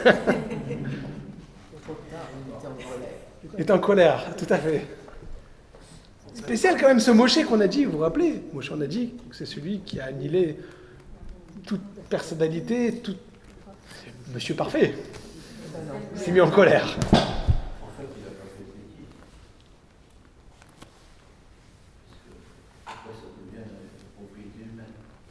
Ah, alors il y a un problème, on a un problème nous. Nous avons un gros problème, c'est qu'on connaît la fin de l'histoire. Mais si on se met, voilà, bon j'ai des chaussures, j'ai pas des bottes, mais si on se met dans les bottes de Moshe. Est-ce que c'était pas les consignes qu'il avait reçues de Dieu? De les casser? Ben si ne répondent pas favorablement, tant pis pour eux. C'était une habitude de Moshe de ne pas écouter. Ah, c'était merveilleux, c'était une bonne colère. Récalcitrant, un opposant. Ah, c'est Dieu qui s'est mis en colère. Non, mais c'est dit que c'est une des choses que Hacham A reproché les colères de Moshe. Au contraire, validé. Quand il a tapé le rocher, il a pas validé. Non, la fracture des pierres. Ah, donc en fait, l'hérétique, c'est moi, vous comprenez quoi, vous, il n'y a pas de problème. Vous avez des réponses. Non, bien sûr. Non, je suis d'accord, oui, mais à ce moment-là... Ah, c'est pas bien. C'est pas vrai. D'accord. Mais Dieu est d'accord. Après, voilà. Bien, mais Dieu est d'accord. Alors, on va le voir. J'ai rapporté ce texte. Effectivement, Dieu va être d'accord. Mais ça veut dire c'est... Si on se met à la place de Moshe à ce moment-là, nous on connaît le fin mot de l'histoire. Moshe va recevoir des deuxièmes tables. Mais à ce moment-là, vous vous rappelez, on a dit que le monde est en suspens à la condition de recevoir ces tables. Mais Moshe est en train de massacrer le monde. Il y a des choses qu'il ne faut pas faire. Il le sait que... Il ne savait pas que le monde était en suspens? Ben oui, est-ce qu'il le sait? Il est passé quand même un moment avec Dieu, s'il ne sait pas ce qu'il veut dire. Non, mais est-ce qu'il l'a briefé? Il a une idée quand même. Il manquait un petit peu de... Voilà, il fallait comprendre entre les lignes. Moshe, il ne fallait pas faire ça. Si Hachem ne voulait pas qu'elle soit brisée, il aurait fabriqué un matériau Un cassable. Ah oui. Là, c'est voilà, Ikea. On peut reconstruire. Ah, mais c'est-à-dire l'existence de la Torah en même temps que la débauche, c'est-à-dire la Avodah Zarah, c'est pas possible. Donc Moshe fait le choix Voilà, tout à fait. de faire disparaître la Torah. C'est-à-dire si on ne peut pas à la fois avoir une loi et ne pas la respecter, Moshe fait le choix, dit je préfère casser la loi que de casser le peuple. Et puis en plus, on Tout a à fait. Le peuple disparaît. Sauf qu'a priori, si on a vu les textes qu'on a vus jusqu'à maintenant, il ne fait pas disparaître que la Torah. Il y a le monde qui est en suspens là maintenant. Oui, mais si la Torah elle est au-delà de la matérialité, les tables, c'est une certaine matérialité, donc il Ouais, peut le casser. c'est vrai, Et la c'est vrai. Torah ne disparaît pas pour autant. Bon, c'est bien, ça vous dérange Non, pas. je sais pas. Non, c'est une question. Pas de problème. Elle essaye, mais vous avez raison. Vous êtes, oui, c'est Ils juste, oui, sont très au-delà bien. de la matérialité, donc logiquement, il peut casser ce qu'il veut. Il ne cassera jamais la Torah. Oui. C'est que des meubles. Oui, c'est ça, Voilà. exactement. L'esprit. L'esprit de la Torah reste. Oui. En plus de ça, moi, j'entends, on peut faire un parallèle entre la création de l'homme dans l'Éden, qu'il chasse parce Tout à fait. qu'ils sont pas aussi bien que ce qu'il aurait voulu. Et là, c'est pareil, le peuple, il le voulait Très, très bien. et il ne l'est pas. Très, très bien. Il y a une incompatibilité. On a voulu proposer une Torah parfaite, une Torah merveilleuse qui précède le monde, etc. Ben, on se confronte à une réalité. On se confronte à une réalité. Regardez, je vais vous lire un texte. Il est rentré en colère. Pardon Il tombe des mains parce que Tout à fait. Non, il a jeté. Regardez le mot est fort.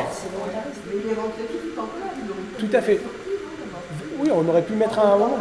Moshe, il y a des conséquences à tes actes. Réfléchis. Voilà. Non, c'est ça. Va yachler. Il les a jetés. Donc il s'attendait à ça. Peut-être. Peut-être, tout à fait. Pardon? C'est étonnant. Ça lui appartient pas. Non, pourquoi tu fais ça, Moshe?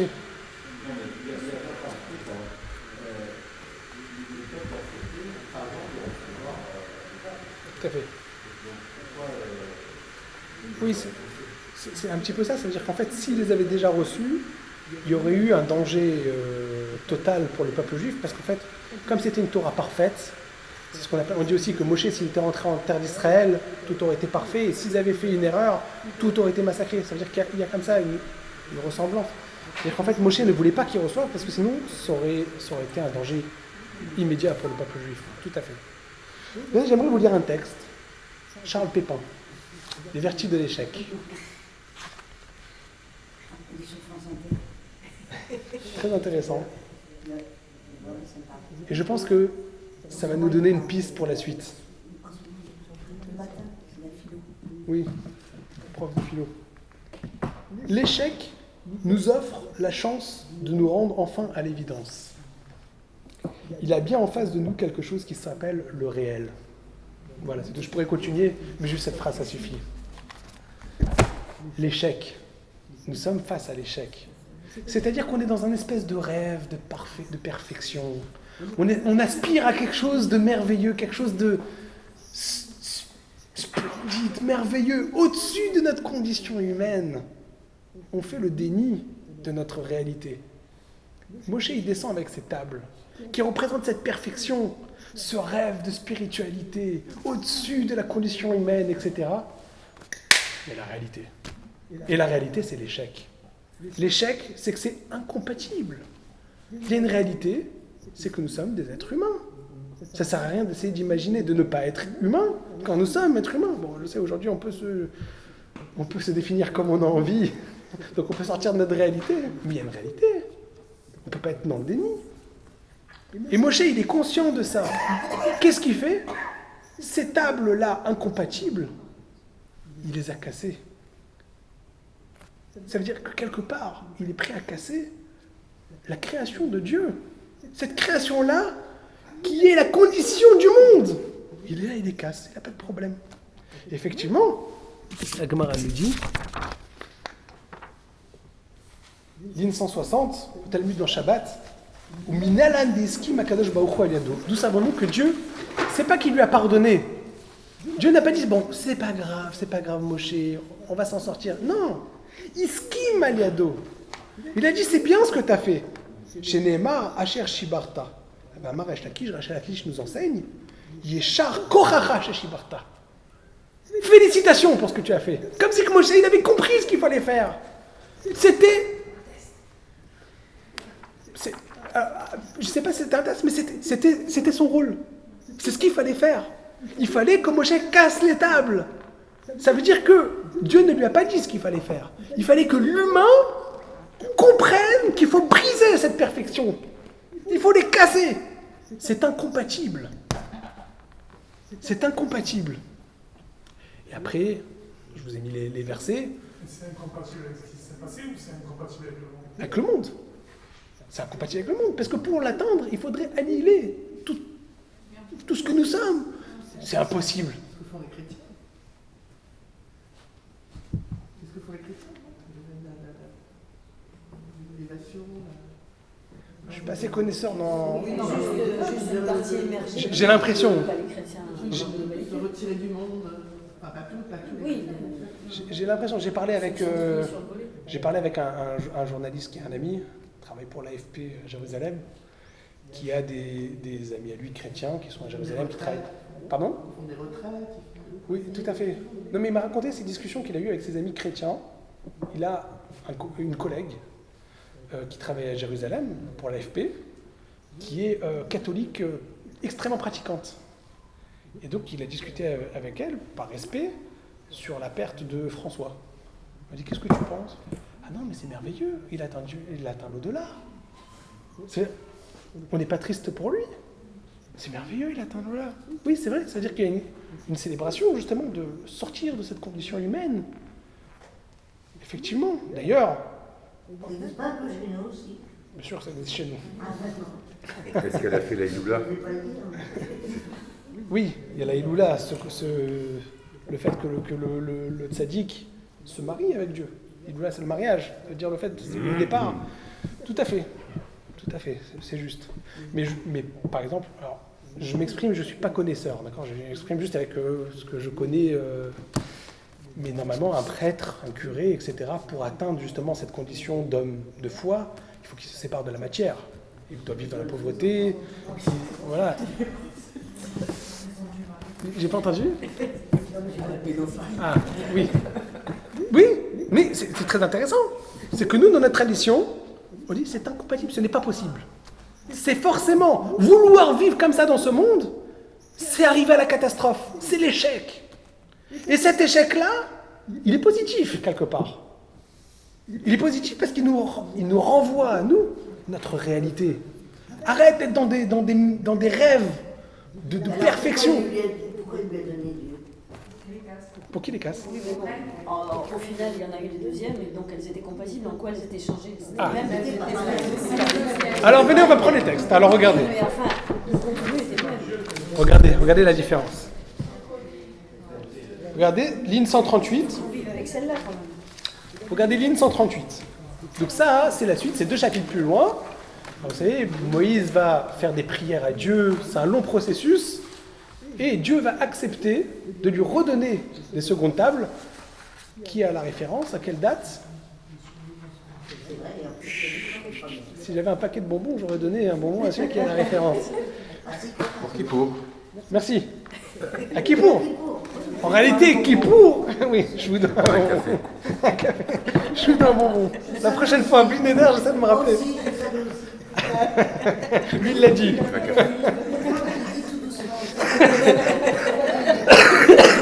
T'as pas une grosse gueule. Tu vas un bonbon. Un bonbon à la menthe. La prochaine fois. Allez, j'en ai un. Ricola. En réalité, Kippour est le résultat de cette acceptation de Dieu de redonner. Parce qu'il a écrit Salarchi Kidvarecha, je te pardonne comme tu l'as demandé. Comme Dieu a pardonné le 10 Tishri, c'est pour ça que chaque année, c'est un moment propice pour se faire pardonner par Dieu. Ok? Alors regardez ce qu'il y a marqué. Ligne 139. Vayomer Hashem el Moshe. Hashem a dit à Moshe, Psol lecha shneluchot avanim kareshonim. C'est à toi de fabriquer des nouvelles tables. Ils auront la même valeur que les premières, mais c'est toi, être humain, qui va construire. Vous vous rappelez, c'est souligné dans les premières. C'était la fabrication de Dieu. L'écriture était de Dieu. Des tables miraculeuses, etc. Là, c'est écrit, c'est toi qui vas façonner ces tables. Karishonim. Ils seront comme les premières. Non, mais c'est K, ça veut dire K. Oui. C'est-à-dire, c'est pas les premières. C'est pas les premières, tout à fait. Oui, mais les mêmes paroles que les premières. Tout à fait. De là, on arrive, vous connaissez, Zachor Beshamor, Bedibur Echad, etc. Elles intègrent la tchouva. Voilà. C'est son donné pour ça. Donc, en fait, il lui a dit, c'est à toi de façonner les tables. Donc, c'est ça la différence en réalité. C'est que là, ça va être participation humaine. Avec sa condition humaine. On n'est plus dans le déni de la réalité humaine. On rentre la Torah dans la réalité humaine. Et ce qui est très intéressant, on arrive vers la fin du texte, on va se diriger vers la conclusion, il nous reste une dizaine de minutes. On essaie d'avoir le timing. J'essaie de manière générale de respecter, j'espère que j'y arrive. Regardez. Alors, c'est cité dans plusieurs passages de Talmud. Dans Baba Batra, je crois que le sujet, c'était d'essayer de comprendre quelles étaient les dimensions du Aaron à l'intérieur. Et donc, ils sont en train de calculer qu'est-ce qu'il y avait à l'intérieur de l'arche pour pouvoir comprendre comment ça rentre dans l'arche. Et à la fin, la conclusion, elle va dire il y a quelque chose de miraculeux là-bas, ce qu'on appelle Aaron et Nominamida. C'est que le Aaron, l'arche, ne prenait pas de place, curieusement. Mais là-bas, on dit que, finalement, qu'est-ce qu'il y avait à l'intérieur de ce Aaron? On dit, 1964, le Tané Rabbi Yosef. Rabbi Yosef nous enseigne, Asher Shibarta Vesamtem. Tu prendras les louchot, les tables que tu as cassées, et tu vas les mettre. Mais la Med, qu'est-ce que ça vient nous enseigner ce verset? Shaluchot, Veshivre Luchot, Munachim Ba'aron. Dans l'arche, il y avait les deux tables. Il y avait les tables façonnées par l'homme et les tables divines brisées. Les deux étaient dans le Aaron. Il y a d'autres choses, par exemple dans la Torah, qu'on a trouvé que c'était incompatible, qu'on a mis, vous savez, ce qu'on appelle la Gniza. Comme par exemple Sefer Fouad que Chizkiah a mis dans la Gniza, il y a le Nachash Anechoshet. Il y a plusieurs choses comme ça que les Chachamim, que la Torah a trouvé qu'il y avait une incompatibilité avec l'homme, et ils ont été mis à la Gniza, il ne fallait surtout pas les revoir. Ça, il y avait une incompatibilité. C'est ce qu'on a vu, puisque Moshe les a brisés à cause de cette incompatibilité. Et pourtant, il y a un enseignement qui nous dit les deux tables sont dans le Aaron. Nous sommes en train de fêter l'échec. Nous sommes en train de fêter le Sissivan, le don de la Torah qui n'a pas marché. C'est un faux événement. Et pourtant, c'est ça ce qu'on fête comme étant le moment incroyable du don de la Torah. On n'est pas en train de fêter le don de la Torah à Kippour. À Kippour, c'est le pardon. Pourtant, c'est le moment du don de la Torah. Concrètement, celui qui a marché, celui qui a réussi, qui est compatible avec nous. Et nous, qu'est-ce que nous fêtons pour Shavuot? Celles qui ont été cassées. Celles qui ont été cassées. Non, mais d'un autre côté, moi, ça me gêne parce que, on dirait qu'on a franchi une étape et qu'il y a un changement qui s'est opéré, mais c'est les mêmes. Le contenu, c'est ça qui est important. On s'en fiche que ce soit l'homme, que ce soit Moshe qui les a taillés. Mais la parole qui est dedans, c'est-à-dire l'enseignement, c'est le même. Donc, on est devenu compatible avec cet enseignement, du coup, d'un coup? Comment on est devenu compatible? Alors, très bonne question. Je vous propose qu'on en débatte. Il y a toujours un peu de temps. C'est-à-dire qu'il y a même des penseurs qui pensent que l'épisode du Hegel, c'était comme une sorte de messiroute, de sacrifice de la génération pour inventer. C'est la Gemara. C'est la Gemara. Dans Vodazara. Mais où est-ce qu'on la voit Oui. la Tchouva? Parce que- Comment? Oui, mais il y a eu la Tchouva. C'est-à-dire entre les premières Louchot et les deuxièmes, il y a la tchouva. Il y a une appropriation par l'homme d'une Torah qui était irréelle et qui est devenue saisissable.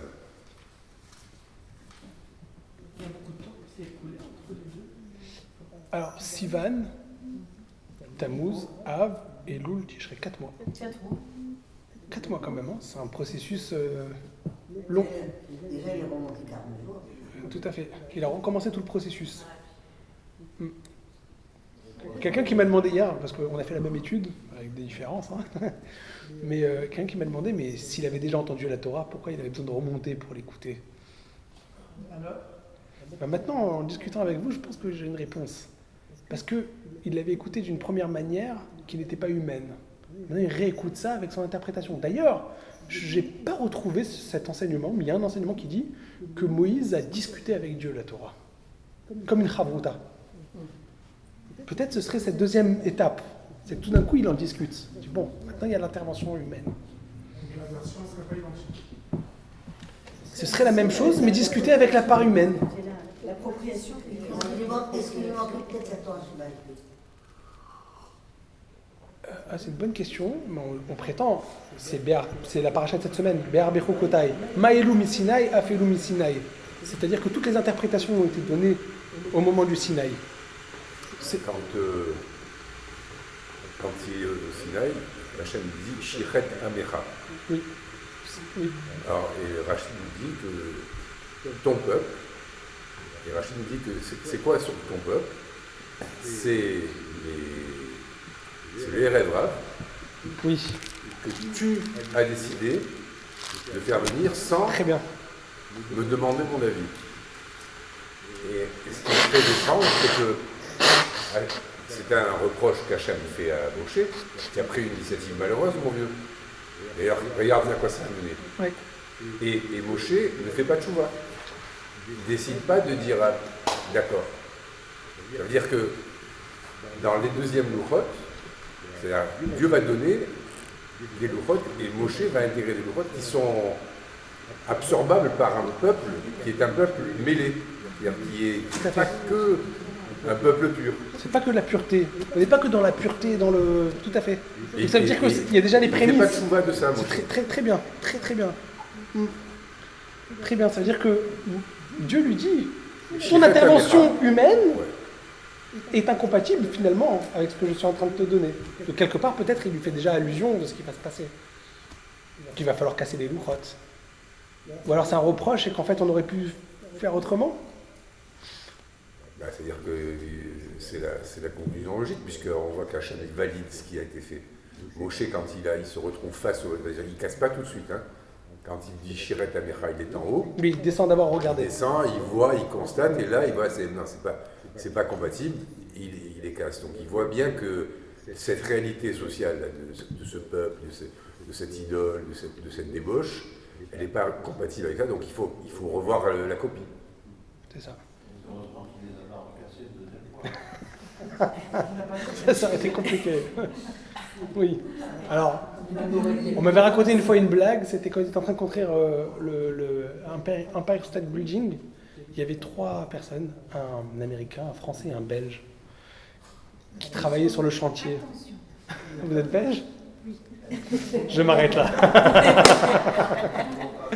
Un Américain, un Français et un Suisse.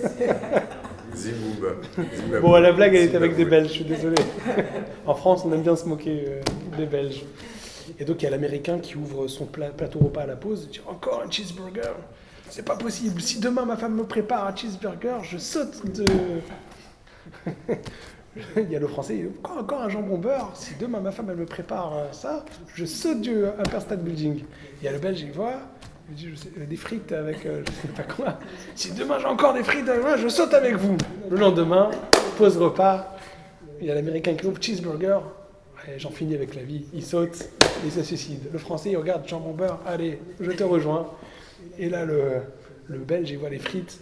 Allez, c'est pas possible, il saute avec eux. Et là, il y a les 3 veuves qui disent je comprends pas, il aurait pu me dire, l'américain lui dit il pourrait me dire qu'il n'aimait pas le cheeseburger. Et la française dit il pourrait me dire qu'il n'aimait pas le jambon beurre. Et là, la belge dit je comprends pas, il se préparait lui-même son repas. Donc si Moïse il a construit lui-même les tables et qu'il les casse, il y a un petit problème. On pourrait dire qu'il est belge, je crois. Pardon, Mechela. Du coup, il a dû moins s'annihiler devant cette annihilation qui était son caractère, tout à fait. La caractéristique. Il a dû retrouver des... Oui, alors c'est très intéressant, je ne veux pas m'étendre sur ça, mais il y a toute une histoire de Moshe entre sa condition justement, ce qu'on appelle Me'al Teva, au-dessus de la nature. Il y a une rencontre avec Yehoshua, et le natif dit qu'en fait Yehoshua et Moshe c'était 2 opposés totales. On voit ça dans... Moshe ne peut pas rentrer en Eretz Israël, ça va être Yeshua qui va rentrer à la place. Yehoshua était l'opposé total. C'est-à-dire que Moshe, il cherchait une Torah comme ça, divine. Les gens viennent lui poser des questions, il va tout le temps consulter Dieu, jusqu'à que ce Yitro, il lui dit « Mais arrête, c'est pas comme ça que ça marche !» Alors que Yehoshua, il va faire intervenir comme ça les hommes, etc. C'est toute une histoire du caractère de Moshe et Yehoshua. Ça mériterait un cours entier juste sur cette notion. C'est très intéressant, c'est un sujet que j'ai beaucoup travaillé, qui correspond aussi à la différence entre Yitzhak et Abraham aussi, ça ressemble aussi. On pourrait en parler pendant longtemps. Très bonne remarque. J'aimerais essayer d'aller vers une conclusion. 2 points. J'avais dit dans l'introduction ce côté ambigu qu'il y a avec la fête de Shavuot où on apporte les 2 pains. En réalité, on est en train de passer d'une étape de Pessah où on a mangé du pain azim à Shavuot où on glorifie la matérialité. N'est-ce pas? Et je pense qu'en réalité, c'est pas anodin. C'est tout le sens de Shavuot.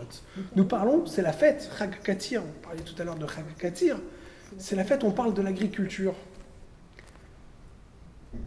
On a envie de parler de la spiritualité. Spiritualité, on cherche le divin, on cherche le fait spirituel, on cherche... Tout ça, c'est des notions, j'ai aucune idée qu'est-ce que ça veut dire.